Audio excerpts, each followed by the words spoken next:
another video. As always, if you want to see anything specific, let me know on Discord at Khaleesi. In-game mini call. Feel free to DM me or just do it in general chat. As always, look to your Alliance leadership for any questions, comments, or concerns. This video is coming at direct request from Murphdog and just kind of what to be doing towards Dark Dimension 2. So I'm going to go over just a couple generic things as well as get a little more specific. As I've mentioned in other videos, the goal is to have these also on YouTube. So most likely this is going to be the minimum a two-parter. So stick around for part 2. Um, but anyway, so Dark Dimension 2 is going to be your second phase of your endgame content. Finishing Dark Dimension 2 the first time is get you to unlock Ultron at 5 stars, and then when you complete it the second time, that'll get you Ultron to 7 stars.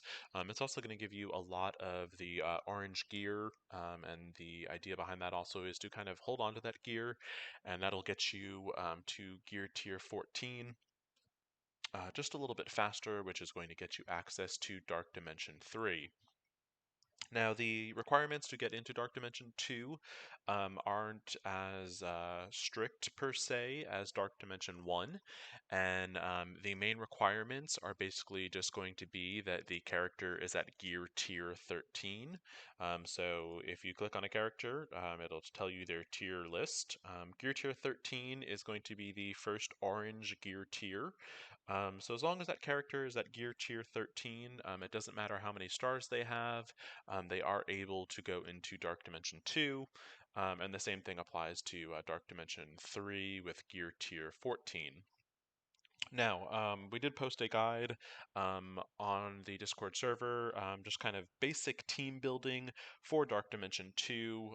Kind of going off that guide just a little bit, you're really looking to try and have, 2 to 3 of those S tier tunes, and those are going to be kind of more of your, crazy strong characters.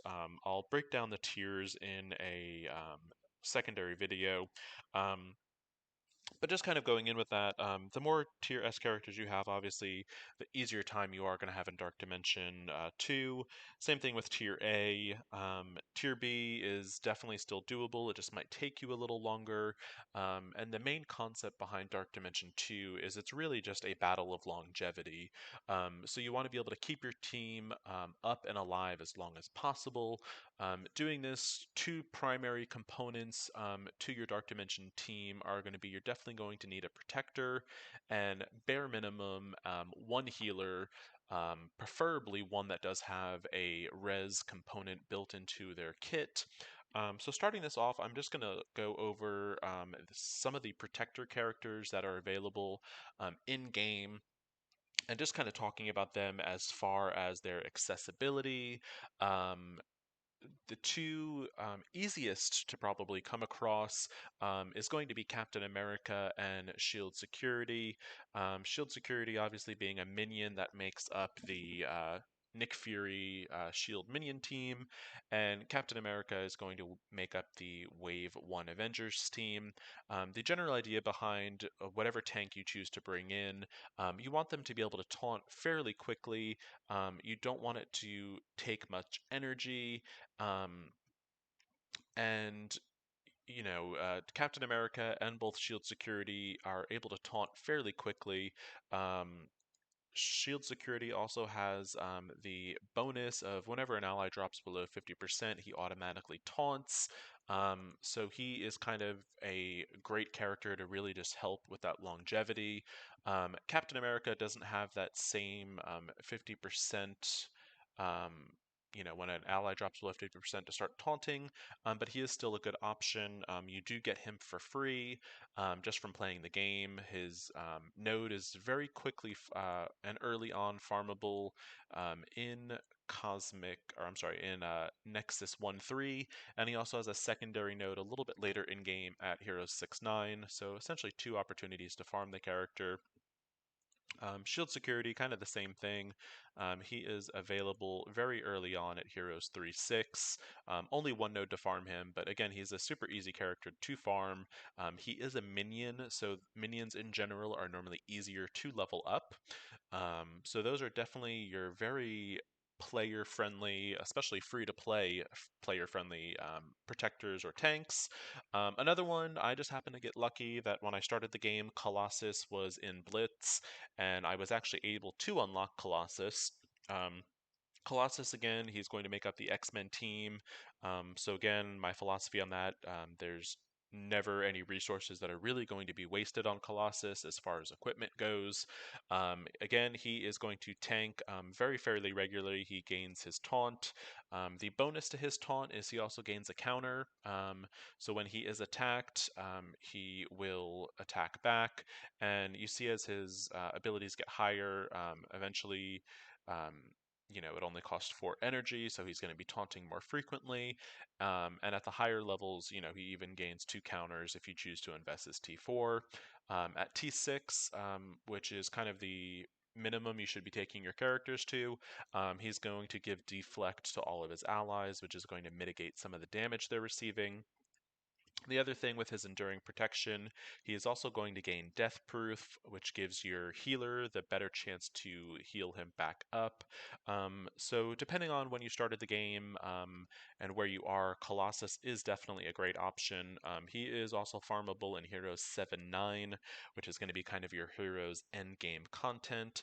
So, a little bit harder to farm, but I do like him as you can definitely take him into Dark Dimension 3, and he's actually highly recommended to take into Dark Dimension 3, especially for the global nodes. Him and Phoenix kind of make a killer combo in Dark Dimension 3. My last protector that I think is viable, he is definitely kind of more in the whale area of the game, and it is Thanos. Again, he's a tank that he is going to get his tank ability or his taunt fairly regularly. It doesn't cost a whole lot of energy. The also bonus to Thanos is as he is killing things, he's also going to give extra energy to himself as well as any adjacent cosmic allies. So if you happen to be taking in any cosmic DPS, he's basically going to be a battery pack for them. Again, he's a little bit on the harder side to get. He is a Nexus 8-9, which again is going to be kind of your end game content for the Nexus campaign. But again, for Wales, he does periodically pop up as an offer, so he is certainly an offer for that. Um, Secondly, for Dark Dimension 2, as I mentioned, you want at least one tank slash protector, a minimum of one healer, and then the other, 3 characters are really just going to depend on your roster. In a perfect world, I would say bring in one tank, one healer that can res, and then another healer to back them up, and then 2 DPS. Depending on your roster, those damage characters are going to look very different. And there's a lot of characters that, I mean, you really could use. Just kind of scrolling through here really quickly. And I'm going to stop as I come across some of the better high damage characters. Um, so we are going to keep scrolling as we go. Um, I'm going to bypass Carnage because he is a lot better, more with synergy. And since Symbiote Spider Man is not currently farmable, I am going to bypass him. Um, and bear with me, I might have to double back if I kind of go over someone. So we're going to start the list. Captain Marvel, definitely, I mean, she's a powerhouse as far as the damage she does. She is also able to self heal.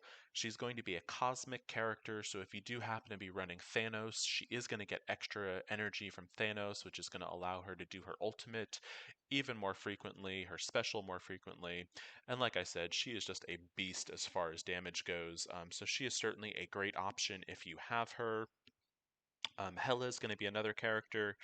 Again, a little bit harder to unlock as she is in kind of end game villains campaign. But again, Hela, she's going to summon Greg, her undead minion. So it'll give it one extra target on the field. Every time that Greg is killed, it's going to heal Hela. She's got the ability to spread debuffs all around. And again, she's just another high damage character. So she is a great option for damage. Scrolling down just a little further, Ghost Rider, as I mentioned, is wonderful for Dark Dimension 3. He's also going to be good for Dark Dimension 2. Again, he's a high damage character. He can self heal, and every time one of your allies dies, if they do die, he is going to do a vengeful attack on the enemy that killed the ally. So if he is paired with Hela, and Hela has that undead minion, let me just triple check. I'm not sure if he attacks. So it's only on non-summoned allies, so it's not going to count for a minion, but anytime an ally does die, he is going to go in with that Spirit of Vengeance and really just kind of hit hard.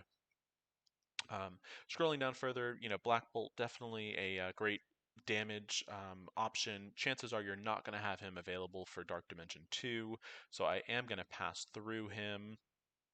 Same thing with Phoenix. She's another very strong character, but again, chances of you having her unlocked are going to be pretty slim.